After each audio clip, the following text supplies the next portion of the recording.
जुन्या काळी लोकांकडे फोटोंचे अल्बम असायचे. स्टुडिओत कधीतरीच पैसे मोजून फोटो काढून घ्यायचे. सण, सहल, वाढदिवस असे मोजकेच निमित्त असायचे. असलाच कॅमेरा तर रिळांच्या हिशोबातच फोटो निघायचे.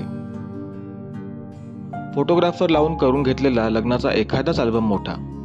बाकी अल्बममध्ये कधी इथल्या कधी तिथल्या आठवणींचा साठा. बघायला बसलो कधी तर कोण्या काळचे आपले कोणीही दिसून जातात. आपल्याच लोकांची जुनी जुनी रूपं बघत कितीतरी क्षण निघून जातात. हल्ली लोक प्रत्येक ठिकाणी खचाखच बेहिशोब फोटो काढतात. आपण कशात छान दिसतो तेवढं पाहून बाकीचे डिलीट करतात. आपल्याच फोटोंनी मग लोक आपली प्रोफाईल भरत जातात.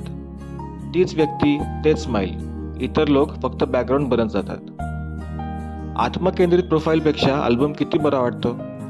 मुद्दाम हसून घेतलेल्यापेक्षा कॅन्डिड फोटोच खरा वाटतो. सहज वाटलं आपलं आयुष्य अल्बमसारखं असावं. अनेक जागा, अनेक लोक, विषयांना त्यात स्थान असावं. असा अल्बम घेऊन कधी निवांत आठवणीत रेंगाळत बसावा. आपल्या लोकांनी अल्बम बघताना आपणही त्यात दिसावं.